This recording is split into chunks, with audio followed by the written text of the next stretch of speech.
Hello students, welcome to our YouTube channel Abbas Academy. This is the chapter 8 of your class 8 geography, chapter 8 industries.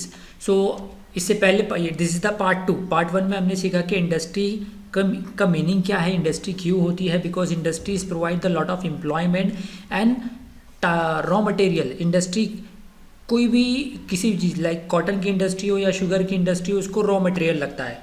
तो industries divide हुई है 3 types में. एक तो small, medium and heavy industries. तो आपको ये क्लासीफाई करना है. Manufacturing of iron rod is a heavy industry, raw material iron over use होगा. कैंडल्स में like it is a very small industry, wax use होगा. इस तरीके से आप लिख सकते हो, राइट.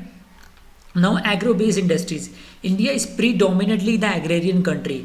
आप 10th स्टैंडर्ड में देखोगे कि हमारे देश में, हमारे कंट्री में 50% से ज़्यादा लोग आज भी एग्रीकल्चर पे डिपेंड हैं फॉर देयर लाइवलीहुड, ताकि उनको रोजगार मिल सके.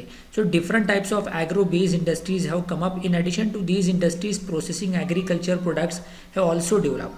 This include the dairy industry, like dairy है मतलब दूध की इंडस्ट्री है, फ्रूट प्रोसेसिंग है, food processing, jaggery making industries dependent on the agriculture products.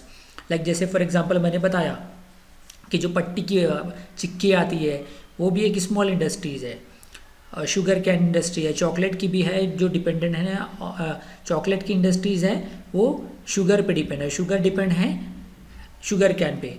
No industrial development. For the establishment of industries and industrial development have an important role in the economic development of a country. ना part 1 में बताया कि जहाँ पर हमारे महाराष्ट्र ले लो, पूरे India में 28 स्टेट्स में से महाराष्ट्र एंड गुजरात इतना डेवलप स्टेट क्यों है? बिकॉज यहाँ पर बहुत सारी इंडस्ट्रीज़ है. तो बहुत सारे यूपी बिहार के, नॉर्दर्न इंडिया के लोग महाराष्ट्र और गुजरात आते हैं ताकि इनको रोजगार मिल सके, एम्प्लॉयमेंट मिल सके. And the citizen of a country get employment opportunities and their life style improve. जब उसको एम्प्लॉयमेंट मिलेगा, पैसे मिलेंगे, तो उसका लाइफ स्टाइल इंप्रूव होगा. And the per capita income of the, यहाँ पे पर कैपिटा इनकम है, per capita income of the countries goes up and there is an increase in the export of the finish product. तो क्या होगा कि लोगों को रोजगार मिलेगा तो लोगों की आय, इनकम बढ़ेगी. अब पर कैपिटा इनकम मतलब हमारे देश की, हमारी कंट्री की पर कैपिटा इनकम बहुत ही कम है. उसका कारण ये है कि हमारी population, India is the second populace country in the world. India की जनसंख्या 130 करोड़ है. 130 करोड़ लोग दुनिया के इंडिया में रहते हैं. तो पूरी जितनी भी इंडिया की इनकम है, यानी कि उसको किसके जरिए इंडिकेट कर रहे हैं? जीडीपी के जरिए. Per capita income is equal to GDP. Numerator में आप ऊपर लिखो, डिनोमिनेटर में total population of a country. तो यही कारण है कि हमारे पर कैपिटा यानी कि एक व्यक्ति की इनकम कितनी है? बहुत ही कम है, कुछ 1600 रुपये आती है. जबकि वही पर कैपिटा इनकम यूएसए की पर्सन की, अमेरिकन पर्सन की 55,000 है, 55,000 है. This results. तो अब इंडस्ट्री ज़्यादा से ज़्यादा बनेंगी, इसलिए गवर्नमेंट ने मेक इन इंडिया का इनिशिएटिव लिया ताकि more and more industry should develop in India, ताकि लोगों को रोज़गार मिले. और लोगों को रोज़गार मिलेगा तो क्या होगा? प्रोडक्ट तैयार होगी तो फॉरेन एक्सचेंज, उससे क्या होगा कि इंडिया का एक्सपोर्ट बढ़ेगा, एक्सपोर्ट ऑफ फिनिश प्रोडक्ट बढ़ेगा. This result N increase in the foreign exchange reserve. अब फॉरेन एक्सचेंज रिजर्व क्या है?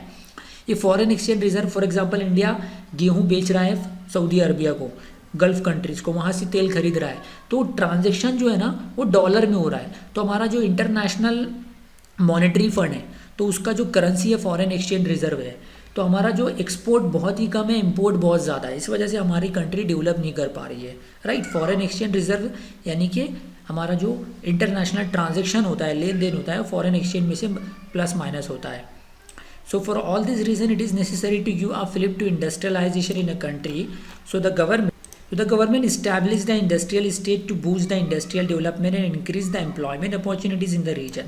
तो इस तरीके से हमारे महाराष्ट्र ने महाराष्ट्र इंडस्ट्रियल डेवलपमेंट कॉरपोरेशन, यानी कि जगह जगह आप देखो कि महाराष्ट्र में बहुत से तालुका शहरों में MIDC बनी हुई है. उसका फुल फॉर्म क्या है? Maharashtra industrial development corporation. तो उस इलाके में, उस एरिया में, MIDC एरिया में सिर्फ आपको इंडस्ट्री ही मिलेगी. So on 1 August 1962 in the Maharashtra the state government establish the Maharashtra Industrial Development Corporation and through it set up the industries in every district of the state. So this is the decentralization of industries is expected to throughout the state. Like Maharashtra, the other state have also established. Like Gujarat ने GDC start किया है, Gujarat industrial development income, right, Gujarat industrial development corporation. So अब क्या होता है कि in this industrial state various facilities necessary for the industries have been made available like electricity, water, जगह उनको सस्ते में दी जाती है। अब ये आ जाता है कि देखिए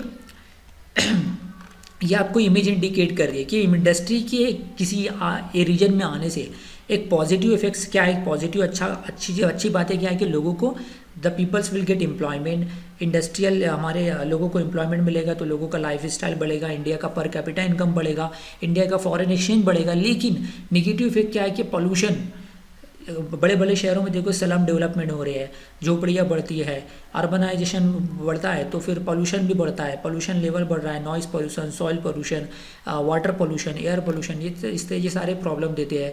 ट्रांसपोर्ट का फैसिलिटीज़ का प्रॉब्लम होता है, ट्रैफिक प्रॉब्लम होता है, अनइंटरप्टेड पावर सप्लाई होता है ना। They are the reason, they are the negative effect. तो there are many advantage of industrial development, this are the also some disadvantage because of the industrialization in area get the employment to the youth, लोगों को रोजगार मिलेगा।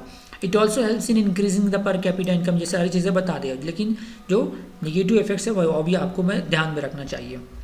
Now information technology is an important engineering branch of the today's world। अब information technology से क्या हो गया कि आज देखो today's e commerce industry, lockdown के कारण बहुत सारी जो अमेजोन, फ्लिपकार्ट, इवन मेडिसिन की जो ऑनलाइन साइट्स है, मेडलाइफ, फार्मेसीज, ये सारी चीज़ें सब ऑनलाइन इंडस्ट्रीज़ है, इंफॉर्मेशन टेक्नोलॉजी पे खड़ी हुई इंडस्ट्रीज़ है। इससे लोगों को क्या है, घर बैठे हम ऑनलाइन ऑर्डर करते हैं तो लोगों को भी इससे बहुत बड़ा ऑनलाइन लोगों को जॉब मिलता है, लोग अपनी सर्विस प्रोवाइड कर रहे हैं। तो next topic is the corporate social responsibility. अब ये क्या चीज़ है, अगर कोई इंडस्ट्रीज़ का साल भर का profit, if a industries earns more than 5 crore as a profit, तो वो अपनी इनकम का, नॉट प्रॉफिट का 2% हिस्सा for their profit on the act of benefiting the society के लिए खर्चा करे, तो उसको कहते हैं corporate social responsibility. When an industrialist or group of industries work for the betterment of the society, for the conservation of environment, it is known as the corporate social responsibility or CSR। जिनको कम से अगर कोई industries का profit 5 crore से ज़्यादा का है तो उसका प्रॉफिट का 2% हिस्सा वो देगी एज अ दान। The provision for the educational facilities, the provision facilities related to health, the development of the village और region, and establishment of center for people like environmental development center etc. So there is a tax rebate on the amount spent by the industries or group of industries on various schemes under the corporate social responsibility। अब ये rebate क्या है, छूट, कि अगर वो 2% दे रही है तो उस पर उस अमाउंट पे टैक्स नहीं लगेगा, तो इसलिए वो जनरली जो बड़े इंडस्ट्रियलिस्ट है वो दान दे देते हैं, और it is not a mandatory, ज़रूरी नहीं है कि वो इंडस्ट्रियल। अब ये टॉपिक है कि do you know the industrialization and environment, manufacturing include the processing of raw material in order to obtain the finish product. During the manufacture of the product some harmful resident materials and pollutant are also left behind. तो ये पूरे इतने बड़े, इसका मतलब ये है कि देयर आर द सम, कि अगर कोई इंडस्ट्रियलाइजेशन है तो उसके पॉजिटिव इफेक्ट तो हमने देख दिए कि एम्प्लॉयमेंट मिलेगा, पर कैपिटा इनकम बढ़ेगी, फॉरेन एक्सचेंज रिजर्व बढ़ेगा, लेकिन साथ साथ में पोल्यूशन लेवल और इन्वायरमेंट का डिग्रेडेशन होगा, यानी कि डिफॉरेस्टेशन होगा, जंगलात को काटा जाएगा, तो इसके ये सारे नुकसान हैं। तो इस तरीके से गवर्नमेंट ने सारी चीज़ प्रॉब्लम का सलूशन निकालने के लिए कि कुछ ना कुछ मेजर्स निकाला है, कुछ ताकि हर इंडस्ट्री का हर महीने इंस्पेक्शन हो, ताकि वो ज़्यादा पोल्यूशन तो डिस्चार्ज नहीं कर रहे हैं। उसके अलावा जो अभी जो देखिए कि दिल्ली में हर साल प्रॉब्लम हो जाता है कि वहाँ पर पोल्यूशन लेवल बहुत तेज़ी से बढ़ जाता है, because the Delhi is a landlock state है, राइट। तो इस तरीके से तो वहाँ पर पानी के फव्वारे के ज़रिए पेड़ों पर पानी मारा जाता है ताकि पेड़ जो कार्बन डाइऑक्साइड है हवा का वो एब्सॉर्ब कर पाए। इसके अलावा भी आपने देखा होगा सुना होगा कि जो व्हीकल्स है वो अपने उनके साइलेंसर से धुएँ निकलते हैं, तो धुएँ को ना निकले तो इसके लिए गवर्नमेंट ने अच्छी क्वालिटी का पेट्रोल यूज़ करने के लिए कहा है। तो BS4 यानी भारत स्टेज 4 को पे थे हम, अब भारत स्टेज 5 को स्विच करके डायरेक्टली भारत स्टेज 6 के इंजन बन रहे हैं। तो इससे गाड़ियाँ जो 2 व्हीलर है महंगी मिल रही है ताकि उसमें अच्छे इंजन यूज़ हो, ताकि जो जहरीली गैस है उसका इमिशन कम हो। अब water literacy the need of the her, water is a basic necessity in human life. अब वाटर की अहमियत जानो कि हम देखिए 71% तो पानी है, लेकिन पूरी दुनिया में 71% पानी है, लेकिन पूरी दुनिया में जो 71% है वो पूरा फ्रेश वाटर नहीं है, ये सैलिन वाटर है, खारा पानी नहीं है, that is not suitable for drinking. तो इसलिए ओनली अगर देखा जाए तो इस 29% मास ऑफ लैंड पर, ज़मीन का जो हिस्सा है 29% है, राइट। तो उसमें 29% पे सिर्फ 3% फ्रेश वाटर है। उस 3% में भी जो हमको अर्थ पे अवेलेबल है नदियों में जो है वो लेस देन 0.5% है। तो इसलिए water is to save the water is the need of the earth, right. तो इसके लिए बहुत सारे कि जब हम बारिश हो रही है तो वाटर हार्वेस्टिंग करें, ऐसा घर में एक मैकेनिज़्म बनाए कि बारिश का पानी को हम यूज़ करें दोबारा जब बारिश की पानी की किल्लत हो गर्मियों के मौसम में। लाइक कि हमारी जो घर के नीचे एक स्ट्रक्चर बना ले ताकि वो वाटर हार्वेस्टिंग के तौर पे, मतलब एक कुएं सरी बना ले, तब जब पानी की किल्लत हो तो तब उसे यूज़ करें। और दूसरी चीज़ें, while using water for our personal needs we need to take care not to waste water, कि जब पानी का इस्तेमाल करें तो उसे वेस्ट ना करें। जैसे फॉर एग्जांपल हम फेस वॉश कर रहे हैं तो नल खोल करके, मतलब टैप खोल करके जब पानी गिर रहा है और हम फेस वॉश कर रहे हैं तो ऐसा नहीं करना चाहिए। जितनी ज़रूरत हो उतना ही पानी यूज़ करना चाहिए।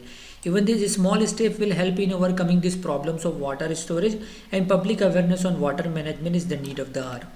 अब यहाँ पे देखिए important information technology centres are called IT hubs. Like generally India में पुणे में जो हिंजीवड़ी का एरिया है ना, तो वहाँ पर मगरपट्टा हिंजीवड़ी का एरिया IT हब्स के तौर पे फेमस है, क्योंकि बहुत सारी IT इंडस्ट्रीज़ है, राइट। इसके अलावा नोएडा में है, यूपी में है, और दिल्ली में है, बेंगलोर में है ये IT hubs. So now in which, ये आप ये लोगो देख रहे हैं, मैंने स्टार्टिंग में भी दिखाया था, पार्ट 1 ऑफ वीडियो में दिखाया था कि ये मेक इन इंडिया का लोगो है। In the context of this logo, ये for the make in India. So ये क्यों बनाया गया? ताकि मैन्युफैक्चरिंग को बूस्ट करा जाए, मैन्युफैक्चरिंग को बढ़ावा दिया जाए, ताकि more and more industry should develop in India, so more and more people will get the employment. What will be the benefit of this programs? जैसे मैंने बताया, more and more industries will develop, so more and more people will get employment, so the per capita income of the people will increase, so the foreign exchange of our country will increase. What is the correlation between the program and employment? So जैसे मैंने बताया कि due to make in India program industry will develop, it will provide the better opportunity and vast opportunity for the rural people of India. Which are the Navratna industries in India? Navratna industries मतलब वो industries जो कि government की industries है और जिसका role पूरी दुनिया में है, right. So I hope students you enjoy this video. I have cleared your all concepts and part 3 में मैं इस क्वेश्चन आंसर को कंप्लीट करूँगा। So don't forget to like this video and share this video to more and more students will be benefited. Thank you.